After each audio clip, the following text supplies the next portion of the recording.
Perkiraan tahun Islam Hijrah, perpindahan Nabi dan umat Islam dari kota Mekah ke kota Madinah. Atas keyakinan dan iman yang teguh, kaum muhajirin dan ansar bersatu, rela berkorban harta dan nyawa demi menegakkan Islam tercinta.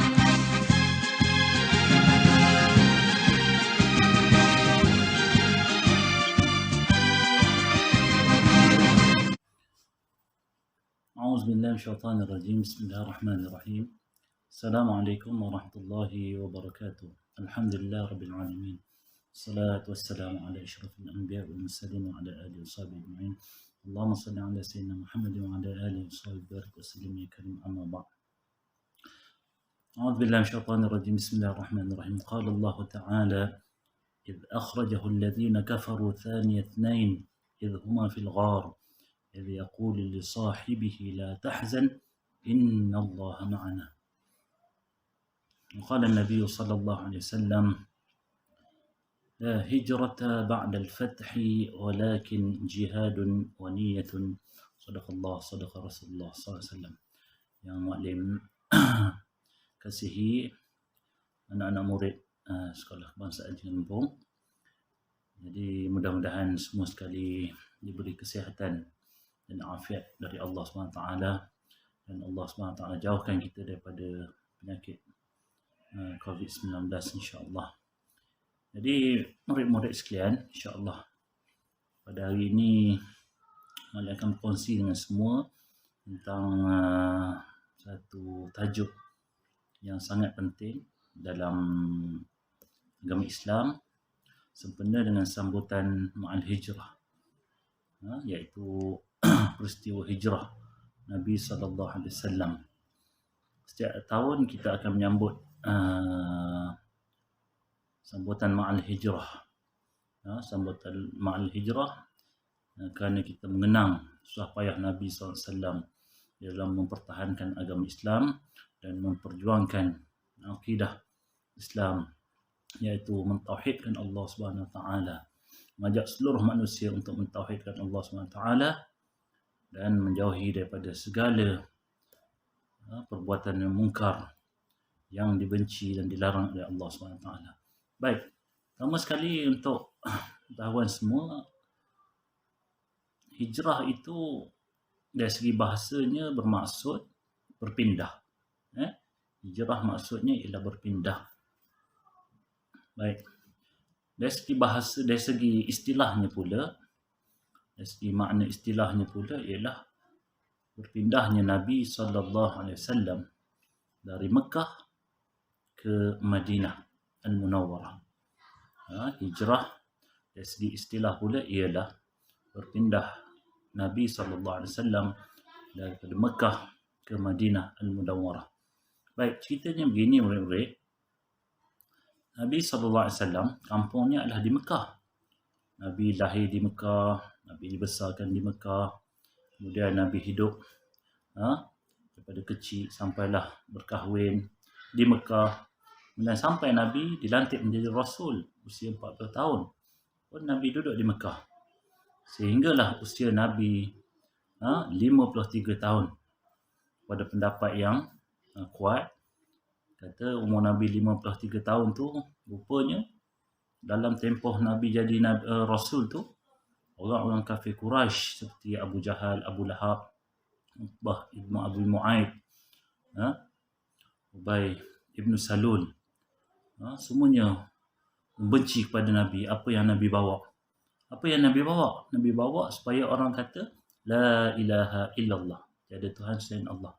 Kerana apa? Orang-orang kafir kat Mekah masa tu, dia sembah patung, sembah batu.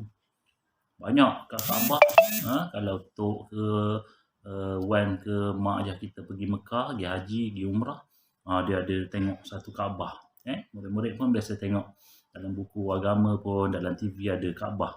Di situ sebelum Nabi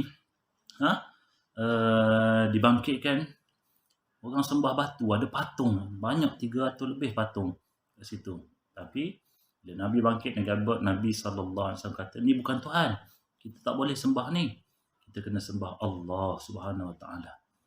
Jadi lepas Nabi kata kita kena sembah Allah, maka orang yang kafir Quraisy ini, yang jahat ni, dia mula marah kepada Nabi. Oh, kamu nak suruh kami sembah Allah, sedangkan kami dah sembah patung ni dah lama, daripada datuk nenek moyang kami lagi. Kenapa engkau nak buat ajaran yang baru, sedangkan ajaran yang Nabi bawa itulah ajaran yang sebenar. Inna dina indallahil Islam. Allah kata sebenarnya agama yang sebenarnya di sisi Allah ada Islam saja, iaitu sembah Allah Subhanahu Wa Taala, tidak mensyirikkan Allah Subhanahu Wa Taala, bahkan kita kena mengesakan Allah, mentauhidkan Allah. Jadi apabila Nabi ditentang, dimarah, dicerca, Nabi dituduh ahli sihir, Nabi dituduh orang gila, Nabi dituduh orang yang memecah belahkan kaum, maka akhir sekali orang kafir Quraisy mula merancang untuk membunuh Nabi sallallahu alaihi wasallam. Padahal Mekah tu kampung Nabi, dan orang kenal Nabi ni ialah orang yang paling baik sekali, orang Al-Amin, gelaran dia kan, Al-Amin, paling amanah sekali. Tapi kenapa bila Nabi ajak untuk sembah Allah, mereka tak nak terima, bahkan mereka nak bunuh Nabi sallallahu alaihi wasallam. Nampak? Jadi apabila usia Nabi 53 tahun, orang-orang kafir Quraisy mula merancang. Mereka berkumpul di satu rumah ataupun satu tempat yang dipanggil Daru An-Nadwah. Tempat ni mereka berkumpul pembesar-pembesar, menteri-menteri kafir Quraisy ni, orang-orang kafir ni memberi idea macam mana kita nak buat pada Muhammad ni. Dia kata dia tuduh Nabi dah melampau lah, Nabi ni memang kita kena ambil tindakan pada Nabi ni. Lepas tu yang seorang bagi cadangan, kita buang Nabi, kita halau Nabi daripada Mekah ni, biar dia duduk kat dalam hutan, tengah padang pasir seorang-seorang. Lepas tu kata ketua dia Abu Jahal, tak boleh. Nanti sebab apa? Sebab nanti dia ajak orang kat lain pula. Lepas tu bila dah ramai orang ikut dia datang kat Mekah, dia perang kita, habis kita mati. Yang kedua pula bagi cadangan, ginilah, kita tangkap dia, ikat dia, masukkan penjara. Kata ketua dia tak boleh juga, pasal nanti dia punya saudara mara apa datang apa, balas dendam kan. Tapi rupanya di situ ada seorang tua, daripada dia kata, orang tanya, siapa kamu ni, kami tak kenal ni, kamu masuk dalam kami punya mesyuarat ni. Saya dari satu daerah Najat di Mekah tu, dia Arab tu ada satu tempat nama dia Najat. Rupanya murid-murid sekalian, dia adalah syaitan ataupun iblis. Kerana iblis kan musuh pada Nabi SAW. Dia kata, mungkin seorang pada kamu ada cadangan yang paling bagus sekali. Maka kata ketua dia Abu Jahal, cadangan aku, kita panggil pahlawan-pahlawan, orang-orang muda yang kuat-kuat, kita bawa bagi dia pedang, kita bunuh dia. Masa Nabi tidur, kita bunuh dia. Maka kata iblis ni, itulah yang paling bagus sekali, kita bunuh Muhammad. Maka masa itulah Allah SWT memerintahkan Jibril untuk bertemu dengan Nabi Muhammad SAW.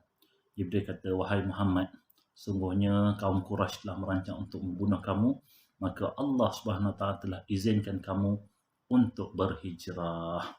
Jadi itulah sebabnya Nabi SAW berhijrah dari Mekah, kampung dia, tempat Nabi lahir, tempat Nabi membesar, Nabi berkahwin, Nabi berniaga di Mekah, Nabi sayang sangat Mekah.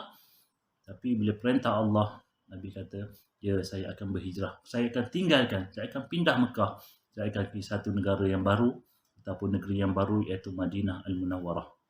Baik, adakah Nabi SAW bersendirian ataupun seorang diri pergi berhijrah? Baik,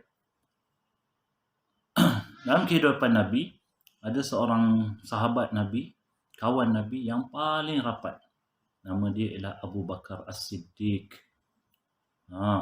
Abu Bakar As-Siddiq radhiyallahu anhu. Satu hari pada musim panas, Nabi datang sebelum zuhur, waktu panas terik. Biasa kalau Nabi datang rumah dia pada waktu pagi dan waktu petang. Tiba dia tengok dari luar, anak Abu Bakar As-Siddiq, sahabat Nabi, kawan Nabi ni, Aisyah anak dia. Dia kata, kenapa Nabi Muhammad datang tu? Mesti ada benda pelik ni. Dia datang ke rumah, ketuk pintu, Assalamualaikum. Jawab Abu Bakar, sahabat Nabi SAW. Salam masuk. Nabi pun beritahu, wahai Abu Bakar, Allah SWT telah mengizinkan aku memerintahkan supaya berhijrah pada hari ini. Allahu Akbar. Murid-murid sekalian, Abu Bakar pun dah lama dah dia tunggu peluang ni. Dia kata, wahai Rasulullah SAW, kalau begitu, biarlah saya jadi orang yang boleh ikut kamu. Biar aku yang teman kamu berhijrah.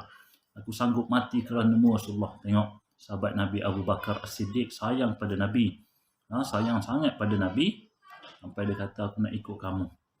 Maka lama-lama, sehari dua hari, maka Allah SWT menyuruh Jibril beritahu bahawa Abu Bakar boleh ikut teman, jadi teman Nabi SAW untuk berhijrah ke Madinah Al-Munawwarah. Baik. Peristiwa ini berlaku, kata ulama, iaitu pada bulan 12 Rabiul Awal. 12 Rabiul Awal sama dengan tarikh lahir Nabi. Pada usia Nabi 53 tahun. Atau kata 54 tahun. Tapi kenapa bulan Muharram kita sambut Ma'al Hijrah? Kerana rupanya pada bulan Muharram itu, sebenarnya masa tu dah Nabi niat. Nabi dah niat pada bulan Muharram tu. Muharram, Safar, Rabiul Awal. Nabi berhijrah, start berhijrah pada waktu malam tu. Kata ulama, pada 12 Rabiul Awal tu, malam tu Nabi berhijrah. Tapi pada bulan Muharram tu Nabi dah niat dah. Nabi dah beritahu, aku dah kena hijrah ni. Aku kena pindah ni dari Mekah ke Madinah. Jadi, itulah kita sambut pada bulan Muharram. Baik. Terusnya, murid-murid sekalian, satu pengajaran yang sangat besar ni, Nabi SAW waktu nak berhijrah ni, Nabi menyuruh meminta dia punya anak saudara, iaitu Abu Talib. Ali, Sayyidina Ali bin Abi Talib. Sayyidina Ali bin Abi Talib. Abu Talib ni pak saudara Nabi. Sayyidina Ali bin Abi Talib ni supaya duduk di rumah Nabi, tidur di rumah Nabi. Sebab Jibril AS, malaikat Jibril dah beritahu bahawasanya orang kafir Quraisy ini telah memilih 11 orang pahlawan, panglima yang muda-muda, gagah perkasa dengan pedangnya malam tu untuk datang rumah Nabi untuk tikam Nabi waktu Nabi tidur. Jadi Nabi pesan Sayyidina Ali, malam ni kau tidur kat tempat aku, sebab aku nak keluar. Allahu Akbar. Macam mana perasaan murid-murid kalau ada orang datang rumah kita ramai-ramai bawa pisau untuk nak bunuh kita. Sedangkan kita buat apa? Kita tak buat apa pun. Kita tak buat orang, kita tak nyakiti orang, tak curi harta orang. Cuma kita kata ajak orang buat baik, ajak orang semayang, tapi orang nak bunuh kita. Jadi Nabi SAW, Allah jaga dia. Allah jaga dia, Allah tak akan sia-siakan. Allah akan jaga dia. Walaupun orang nak menyakiti dia, Allah akan cuba halang. Allah halang daripada orang menyakiti Nabi dan membunuh Nabi SAW. Jadi tuan-tuan ni, murid-murid sekalian, masa orang jahat tu dah berkumpul, kafir Quraisy, pahlawan, panglima-panglima kafir Quraisy dah berkumpul rumah Nabi SAW. Sayyidina Ali pun tidur di tempat tidur Nabi SAW. Nabi pun penuh yakin, Nabi keluar. Nabi keluar rumah, Nabi bacakan satu ayat dari Quran surah Yasin. وَجَعَلْنَا مِنْ بَيْنِ أَيْدِيهِمْ سَدًّا وَمِنْ خَلْفِهِمْ سَدًّا أَغْشَيْنَاهُمْ فَهُمْ لَا يُبْصِرُونَ. Jadikan mereka satu penghalang di depan, di belakang, menghalang daripada menampak aku, kata Nabi SAW. Dan mereka seolah-olah menjadi orang yang buta. Nabi keluar rumah, Nabi buka pintu, orang tu tak nampak Nabi. Sampai Nabi ambil pasir, tanah, taruh atas kepala. Dia tak sedar, padahal orang ni, orang muda, kuat ni. Nampak Allah tolong Nabi, Allah sayang Nabi, Allah tolong Nabi. Nampak? Kemudian, sampailah lepas tu, waktu siang tu, orang tu sedar-sedar daripada dia punya tak perasan. Sebab Allah tolong Nabi kan. Dia pegang atas kepala, tengok Allah. Ada pasir. Kita dah kena dipermainkan oleh Muhammad, dia kata. Akhir sekali dia orang masuk rumah Nabi. Nabi dah ada. Ambil pedang, buka selimut, nak bunuh je. Ini bukan Nabi, dia kata. Ini Ali. Kenapa Ali tidur sini? Sayyidina Ali pun Tak ada Rasulullah, tak ada, dia kata. Tak ada, tak tahu gimana. Nampak? Kerana dia nak tolong Nabi SAW. Maka orang ni pun mula marah. Marah dan telah merancang untuk mengejar Nabi. Baik. Dalam peristiwa ni, Nabi SAW dengan Sayyidina Abu Bakar As-Siddiq telah lari ataupun telah keluar daripada rumah pada waktu malam, dan Nabi bersembunyi di Gua Sur. Di Mekah tu ada satu Gua Sur. Kalau kamu mak ayah kamu pergi umrah, pergi haji, dia tahu di mana Gua Sur tu. Gua kecil je. Di dalam gua ni lah Nabi nurut selama 3 hari. Nabi dah pesan Sayyidina Abu Bakar As-Siddiq, iaitu sahabat Nabi, dah pesan pada anak je Asma. Asma tu anak perempuan dia, nanti bawa makanan dia kata.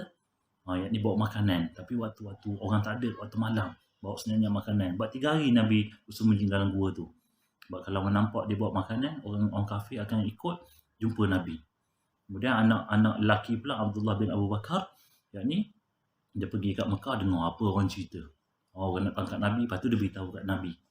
Lepas tu dia punya hamba Sayyidina Abu Bakar yang bekerja di rumah Sayyidina Abu Bakar, dia bela kambing. Jadi maknanya bila tapak kaki yang hantar makanan tadi dengan anak lelaki Abdullah tu, jadi kambing ni akan pijak-pijak, dia hilang kesan.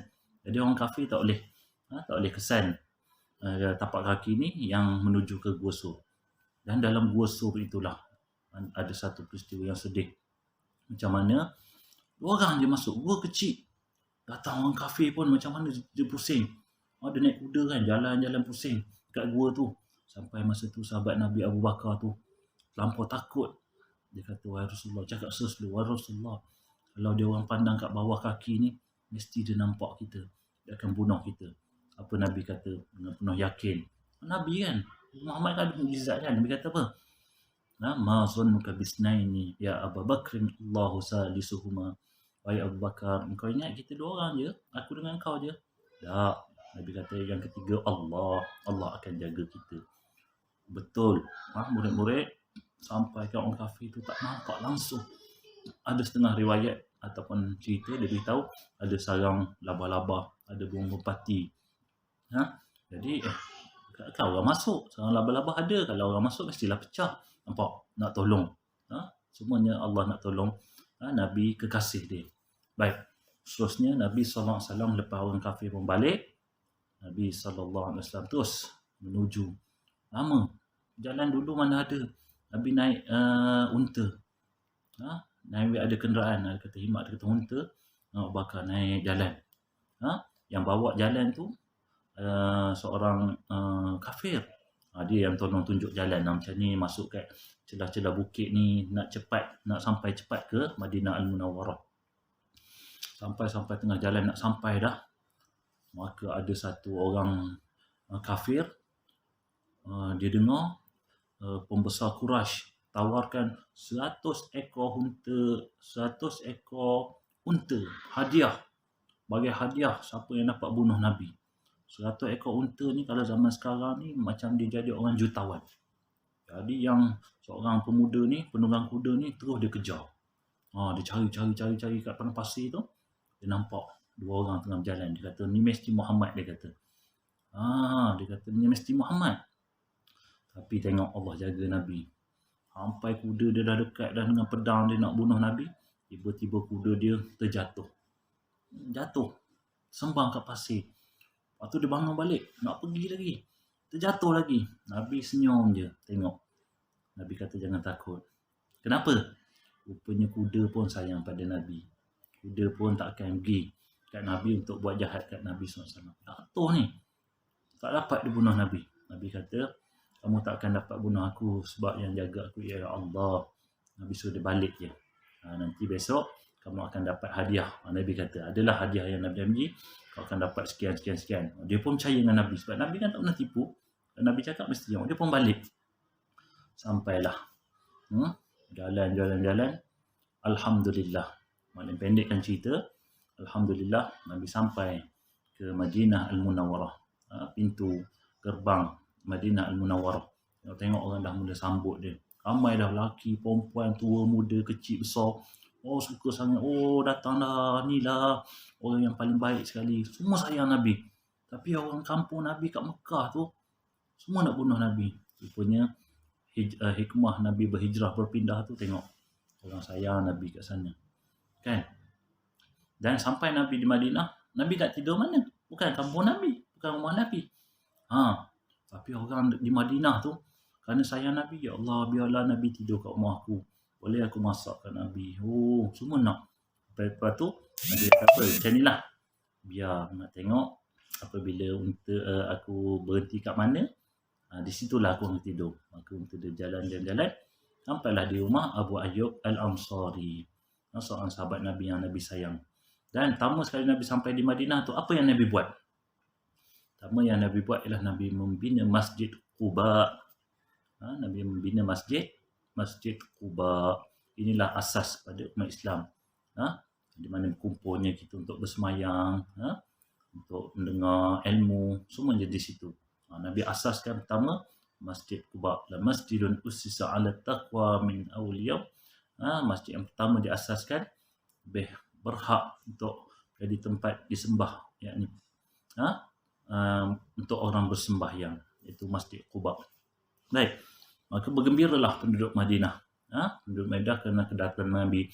Orang semua menyanyi. Orang menyanyi dulu. Tala'al badru alaina min saniyatil wada wajaba syukru alaina mada'a lillahi da.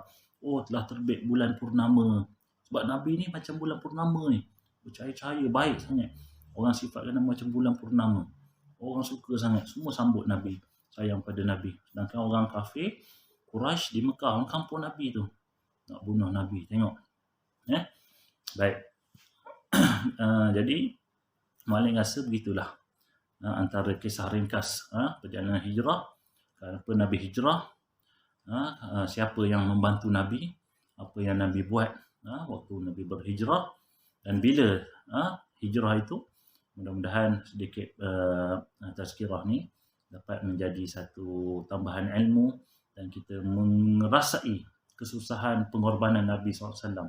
Tinggal kampung Nabi, tinggal ahli keluarga, tinggal semua hartanya untuk pergi berpindah ataupun berhijrah ke Madinah Al-Munawwarah. Hanya kerana apa? Hanya kerana Allah. Kerana Allah yang suruh. Jadi pengajaran daripada cerita ataupun tazkirah ringkas ni, pertama sekali kita mesti ikut perintah Allah. Bila Allah suruh, kita buat. Yang kedua, kita mesti yakin bahawasanya orang yang beriman mesti akan ditolong oleh Allah SWT. Macam mana Nabi SAW ditolong, dibantu oleh Allah SWT dalam peristiwa hijrah. Yang ketiga, iaitu orang yang baik ni, semua orang akan suka. Iaitu penduduk Madinah, seperti penduduk Madinah Al-Munawwarah. Baik, jadi murid-murid yang dikasihi, insyaAllah mudah-mudahan sedikit tazkirah ringkas ni kita akan kenang pada pengorbanan Nabi SAW. Akhir kata, wabillahi taufiq wal hidayah. Assalamualaikum warahmatullahi wabarakatuh.